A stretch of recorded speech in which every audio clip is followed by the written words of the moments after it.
안녕하세요. 투자학개론입니다. 10년물 그리고 2년물의 국채금리는 작년 7월부터 여전히 1년 넘게 아직도 마이너스입니다. 똑같이 10년물 그리고 3개월물의 국채금리 차이도 여전히 작년 10월부터 아직까지 마이너스인 상태입니다. 이전 영상에서도 설명드렸듯이 역사적으로 금리 역전이 발생한 후 6개월에서 1년 사이에서는 항상 경기 침체가 찾아왔습니다. 그런데 S&P 500이나 다우존스나 나스닥은 모두 거의 전고점까지 다가왔습니다. 도대체 어떻게 된 일일까요? 불과 올해 초만 해도 뉴스에는 경기 침체를 이야기하고 있었는데 갑자기 경기 침체 이야기는 사라졌습니다. 그렇다면 이번에도 과연 진짜로 경기 침체가 올까요? 그래서 이번 영상은 세계 최대 헤지펀드를 운영하는 브릿지워터의 레이 달리오의 생각을 한번 알아봤습니다. 이번 영상도 시작하기 전에 구독과 좋아요 부탁드릴게요. 왼쪽 위에 있는 차트부터 보시면 총 소득, 그리고 고용 소득, 그리고 총 지출을 보여주는 차트입니다. 차트에서도 볼 수 있듯이 정부의 대대적인 지원으로 인해서 초록색 선인 고용은 급감을 했지만 파란색 선인 총 소득은 두 번의 피크를 보여줬습니다. 첫 번째 피크는 트럼프 정부에서 코로나로 인해서 약 2조 2천억의 달러를 지원을 한 것이고, 두 번째 피크는 바이든 정부에서 1조 9천억 달러에 달하는 추가 사회, 금융 또는 인프라 지원을 위해서 제공을 했던 지원금입니다. 이 왼쪽 차트에 있는 그림을 보시면 아시겠지만 코로나로 인해서 지출이 급격하게 감소했고 고용소득도 급격하게 감소를 했지만 지원금으로 인해서 총 소득은 증가를 했습니다. 지출은 처음에 급감한 후에 꾸준하게 계속 회복을 했고 고용소득도 마찬가지로 그 이후로 꾸준하게 회복을 했습니다. 항상 입증되듯이 사람들은 공짜로 돈을 받게 되면 그 돈을 어떻게든 쓸 방법을 찾습니다. 그러다 보니 오른쪽에 저축률을 보시면 처음 지원금으로 인해서 저축률은 급격하게 오르지만 떨어지고 그다시 바이든 정부의 지원금으로 인해서 또다시 오르지만 결국에는 저축률은 2022년 그리고 2023년까지 꾸준하게 하락을 했습니다. 지금은 5% 이하로 코로나 이전보다 더 낮은 수준의 저축률을 보여주고 있습니다. 그래서 아래쪽에 보이시는 두 차트는 이 위에 있는 차트를 더 길게 본 차트입니다. 위의 차트는 2018년도부터의 차트이고 아래쪽 차트는 1970년도 더 큰 그림에서 볼 수 있는 차트입니다. 저축률을 보시면 아시겠지만 거의 최저점인 2008년, 9년, 10년 수준까지 현재는 내려와 있다는 것을 우리는 볼 수가 있습니다. 근데 현재의 저축률이 낮다는 것을 오해하면 안 됩니다. 그래서 이 부분을 다음 차트에서 보여드리겠습니다. 왼쪽에 있는 차트는 하우스홀드의 실질 부와 오른쪽은 부채 수준을 보여주는 차트입니다. 파란색 선의 경우 실질 자산이고 빨간색 선의 경우 부채 수준을 보여주는 것이며 초록색 선의 경우 총 자산을 보여주는 그림입니다. 2020년 3월부터 사람들의 실질 자산은 오르기 시작합니다. 정부가 돈을 쉽게 뿌림으로 인해서 사람들의 자산은 증가를 하기 시작했고, 반면에 현재 정부의 긴축 정책으로 인해서 사람들의 자산은 그와 맞게 떨어지고 있습니다.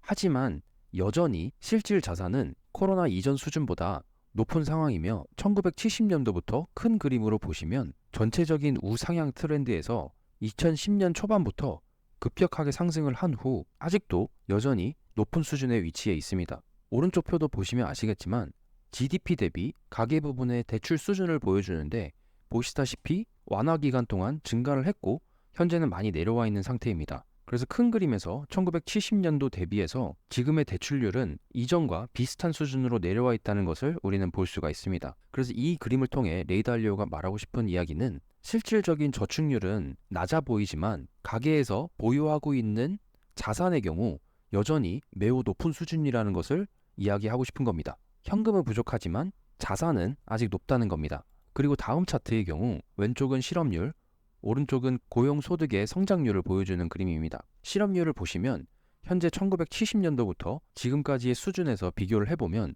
역사적으로 가장 낮은 실업률이라는 것을 우리는 볼 수가 있습니다. 동시에 고용소득률의 경우 1970년도부터 꾸준히 조금씩 하락해왔지만 근 10년간의 기준으로 봤을 땐 높은 수준이라는 것을 우리는 알 수가 있습니다.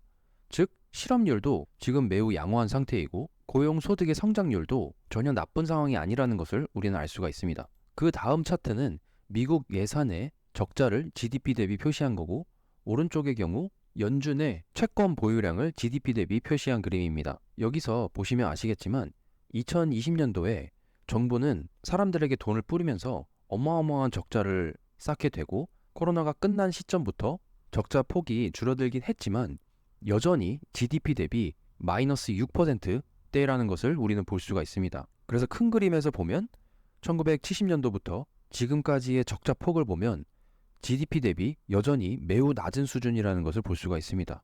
적자 폭의 경우 두 번의 급격한 하락이 있었는데 첫 번째 하락의 경우 2008년 금융위기 때이고 두 번째 하락의 경우 2020년 코로나 때인데 이 두 번의 저점을 제외한다면 현재 미국 예산의 적자 폭은 역사적으로 안 좋은 수준입니다. 마찬가지로 연준의 채권 보유량의 경우 2020년 코로나로 인해서 급격하게 증가를 했고 긴축으로부터 많이 줄어들긴 했지만 여전히 높은 수준에 와 있습니다. 1970년도부터의 채권 보유량을 비교해보면 25% 수준으로 여전히 매우 높다는 것을 우리는 알 수가 있습니다. 그래서 2008년부터 연준이 돈을 찍어내기 시작하면서부터 채권을 계속 축적하는 표준이 되었는데 레이 달리오는 이 수치를 정말 면밀히 주시하고 있다고 합니다. 그 이유는 장기 부채 사이클의 끝을 이야기하는 큰 신호가 될 것이라고 믿는다고 합니다. 그래서 미국 정부의 부채를 보시면 빨간색 선은 GDP 대비의 부채율이고 파란색 선은 부채의 금액을 이야기합니다. 미국 정부의 부채는 32조 달러에 가까우며 이는 GDP 대비해서 120%가 넘는 수준입니다.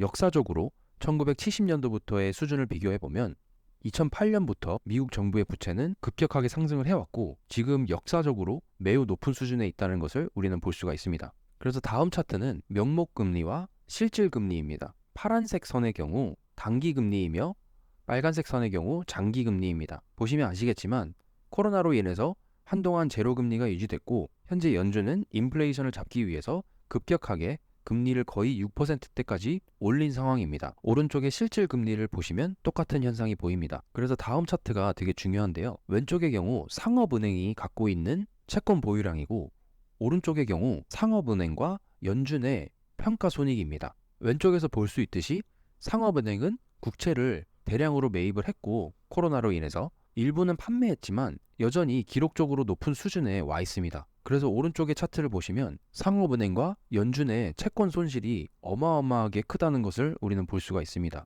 그 이유는 연준이 급격하게 금리를 올렸기 때문에 채권을 보유하고 있는 상업은행과 연준의 입장에서는 손실이 커질 수밖에 없는 거죠. 그래서 결론은 여전히 가계들의 경우 자산이 높게 유지되고 있지만 미국 정부의 경우 적자폭이 매우 심한 상황이고 상업은행과 연준도 마찬가지로 적자폭이 손실이 매우 큰 상황입니다. 그래서 민간 부분은 아직도 자산이 많기 때문에 장단기 금리 차가 역전됐음에도 불구하고 연준이 계속 긴축을 하고 있음에도 불구하고 어마어마한 금리를 올리고 있음에도 불구하고 민간 부분은 버틸 수 있는 겁니다. 반면에 미국 정부와 연준의 경우 상황이 안 좋은 거죠. 그래서 결론은 두 가지를 이야기하는데요. 첫 번째는 단기적으로 버틸 수 있는 수준의 느린 성장과 버틸 수 있는 수준의 높은 인플레이션 또는 완만한 스태그플레이션이 가장 가능성이 높다고 합니다. 그래서 두 번째는 장기적으로 중앙정부의 적자가 클 것이고 부채 상환에 필요한 비용 증가와 기타 예산 비용도 증가할 가능성이 매우 높다고 합니다. 그래서 결국 중앙은행은 손실이 악화되기 때문에 더 많은 돈을 인쇄해야 하고 더 많은 부채를 살 수밖에 없다고 합니다. 그렇게 되면 2020년도와 같이 다시 금리를 낮추거나 돈을 뿌리는 상황이 또 오겠죠. 물론 본인도 이것이 100% 일어날 것이라고는 말하지 않습니다. 왜냐하면 향후에 연준에서 어떤 금리 정책을 내리거나 내년에 미국 대선으로 인해서 정치적인 영향이 어떻게 생길지, 지정학적인 요소들이 어떻게 생길지 등등 여러 가지 변수들이 있기 때문에 미래를 100% 예측할 수는 없습니다.